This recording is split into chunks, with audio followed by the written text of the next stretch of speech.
Hey everyone, welcome back to Bike Revs. I'm Mark and today I want to talk about why you might want to consider getting yourself a Triumph speedtriple 1200 RS and why I took the plunge on this beast of a machine. Now I had planned to bring you some epic leafy shots from the beautiful Forest of Dean, but as you might have seen in one of my previous shorts, things didn't quite go to plan and I had to make an emergency repair because I wanted to ride but my visor had other ideas. So instead, here we are just outside of the forest, not quite the cinematic masterpiece I imagined, but hey, it's going to do the job for now. So why the speedtriple 1200 RS? I've had a few people ask, and to be honest, it's a fair question. I mean, I'm not a racer. I'm, let's say, well seasoned, and on paper, the Speedy doesn't seem like the most obvious choice for someone like me. But spoiler alert, after a year with this incredible machine, I can honestly say I love it. Every single ride puts a grin on my face. It was a bold move, sure, but it's paid off big time. So let me walk you through my thought process. So as this journey starts, let me rewind a little bit. I was riding a Kawasaki Z900, which, by the way, is an awesome bike. I had it for 3 years and I racked up over 20,000 miles. I loved it to bits, but after all that time, I started getting the itch. You know, I just kind of needed a change. So, like any good project, I made a list of requirements. Here's what I wanted in my next bike. Something a bit more premium, like better brakes, better suspension, all that good stuff. I wanted more power. Now I know the Z's got like 125 horsepower and it's already in the sweet spot, but I wanted something just altogether madder. Something with that hyper-naked, grin-inducing power. Why? Well, I'm in my mid-50s now, so if I'm ever going to own a completely unhinged bike, it's now or never. And as I always say, I'd rather be a cage fighter in a library than a librarian in a cage fight. Now, I also needed everyday practicality. It had to handle the 7-mile daily commute, weekend blasts, and the occasional tour. I had a budget of anything up to about 15,000, and I wanted it to be no more than a year old and without too many miles on the clock. In terms of garage space, I've only got room for one bike, so it had to be versatile. And then we come to the most important part of all, looks. Put simply, I just need to be able to look back at my bike when I walk away and think, heck yes, that is mine. Alright, now before we really dive in, let me just say, if I rule out your favourite bike, don't take it personally. All bikes are good bikes. I just needed one that was best for me. So for an easy elimination, let's start with off-road bikes. I used to love them, rode loads of them back in the day, and if I had a dream garage, yeah, I'd absolutely have one. But for my needs right now, I'm afraid they just don't tick enough boxes. Okay, so dual sports. Right, honestly, I've got mixed feelings. Most of my mates ride them, they swear by them, and they must be good because they are everywhere. But that's kind of the problem, they're everywhere. There's no originality anymore, and I never get that whole wow feeling when I see one. Plus, can we talk about the name? Right, dual sport. I mean, really, like, riding on the road isn't exactly a sport unless you're on the TT. And tackling a rough car park doesn't exactly scream extreme. Dual pastime might be more accurate, or maybe non-sports. And, well, let's be real. Are you really going to take like £16,000 worth of bike and launch it at a rocky outcrop in the Cotswolds? I don't think so. And finally, probably the most important part is, well, my height. You see, I'm only 5'7", like Tom Cruise or Valentino Rossi, and most dual sports are like climbing a ladder. The only one I can touch the ground on is the Triumph Tiger, and whilst it's a good, solid bike, it's just not really for me. Then there's cruisers. Well, no, not yet. I'm just not quite at that stage in my life where I need a chrome-drenched, feet-forward armchair on wheels. Maybe one day I'll get the urge to grow a beard, wear some tassels and ride off into the sunset on a Harley. But that day hasn't come. Now the Ducati Diavol, that's almost had me. I mean, it's like a cruiser that's hit the gym and got itself a six-pack. But at that price, yeah, I'd have to sell a kidney or maybe just win one of them on rev comps. So what about a proper sports bike? Well, let me tell you, I love them. The looks, the lean, the sheer aggression of it all. Every one of them looks like it's doing 100 miles an hour just standing still, and I'm here for that energy. Doesn't really matter which brand, most of them are sharp, pointy bolts of lightning, and you can only tell them apart by the colour they come in. That said, the Panigale V4, you know, the red one, well, that thing is poster bike perfection. It's absolutely in my dream garage, just not in my real garage, because unless your commute is from pit lane to podium, it's not exactly built for comfort. And sure, the V2 is a tempting middle ground, but let's face it, it's half of a V4, and I wanted something mad, something to make me laugh in my helmet. Gorgeous, yes. Everyday bike? Well, sadly not. I couldn't live with just a sports bike in the garage.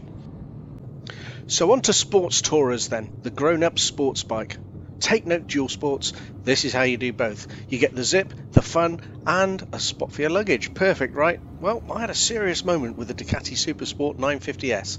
It fits me like a glove, looks like it belongs in an Italian showroom, and actually goes okay as well. I was so close to buying one, but when I realised it wasn't that much faster than my Z900, if at all, and nearly £10,000 more expensive, my sensible side kicked in. It's a shame really, if Ducati ever throws in the Monster 1200 engine and keeps the price down a little bit, then I'll be first in line to get one. Then of course there's the good old Kawasaki Ninja 1000, or the 1100 as it is now. On paper it's spot on, comfy, powerful, practical. But in the flesh, well, meh, their colour schemes really don't do it for me. I haven't really liked a Kawasaki colour scheme since the black and red, and that hasn't been out for years. Also, small rant now, when I went into the sales room to look at these, I commented on how difficult it was for me to reach the floor, and the salesman said that he could get it lowered, and he had done that for many young ladies. At that point, I kind of walked out and never looked back, and that dealership's gone now, so I can't say I shed a tear. And the last thing to mention about the Ninja is that they are everywhere, and for good reason I guess. It's a good bike, but there are so many around that you're never going to be feeling special on top of a Ninja. So for those reasons I just kind of discounted it.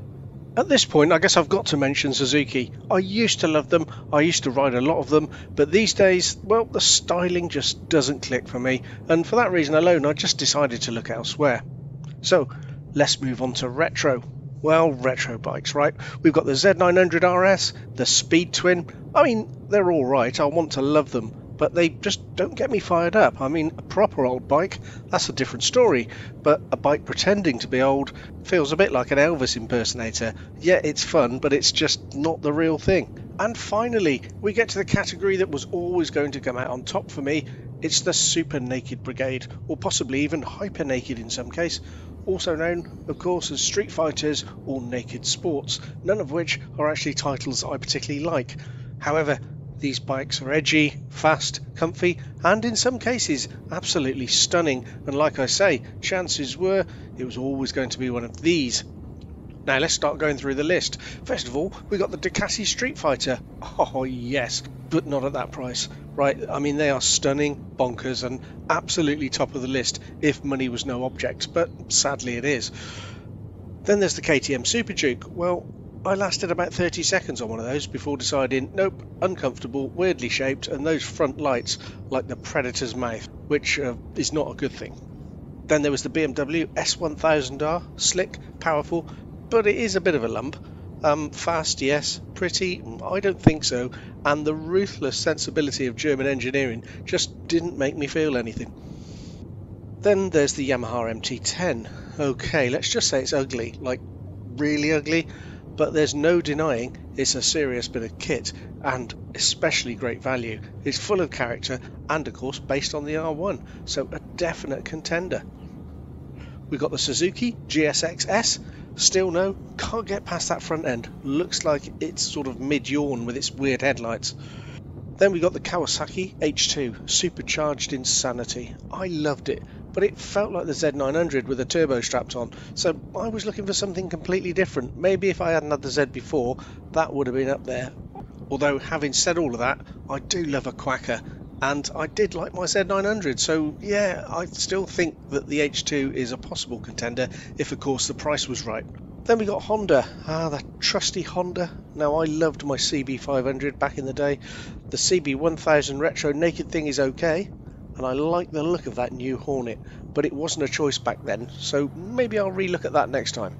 And finally, of course, we've got the Triumph Speed Triple 1200 RS, and there it was, beautiful lines, minus of course those Marmite headlights, that mental engine, great handling, surprisingly comfortable, and rare enough to feel special. But yeah, it is coming in a bit hot on price. So I was still on my Z900 and the year rolled over and I still hadn't found the bike that I wanted. Then I spotted it. A couple of speed triples up for sale. Ex-demonstrators, low miles, £11,000. This is bargain territory. Now, I know some people get funny about ex-demonstrator bikes, but let's be honest, a short test ride on UK roads is hardly a torture test. I'd much rather that than a thrashed out track bike. So I went to the Triumph dealer in Stratford to have a look at theirs. It was immaculate, not good for its age, just good, full stop. Fully serviced, all Triumph checks completed and ready to go. Well, I bought it on the spot. So a year on and 6,000 miles on the clock and not a single regret. Well, okay, there was one dodgy button, but that got sorted under warranty, so no biggie. I use this bike for work, I use it at weekends, I use it in all weathers, and I go touring on it. It has been faultless. People online love to talk about comfort and reliability with this bike, but honestly, I've had zero issues. It's comfy enough for me, thrilling every time I twist the throttle, and hasn't had anything to stop me riding it other than a puncture. So here's the big question, where do I go from here? Well, I'm not quite ready to potter around on a Royal Enfield just yet, but at the other end of the scale, that new Speed Triple 2025, that's got me looking at my wallet and sweating slightly. I'll be up for something else at the end of this year, and maybe that just might mean that I can scoop up another bargain ex-demo bike. It certainly worked last time, so let's see next year. So hopefully that explains why an average Joe like me chooses a red-hot Speed Triple like this. Well, keep your chains oiled everyone, and I'll see you all soon.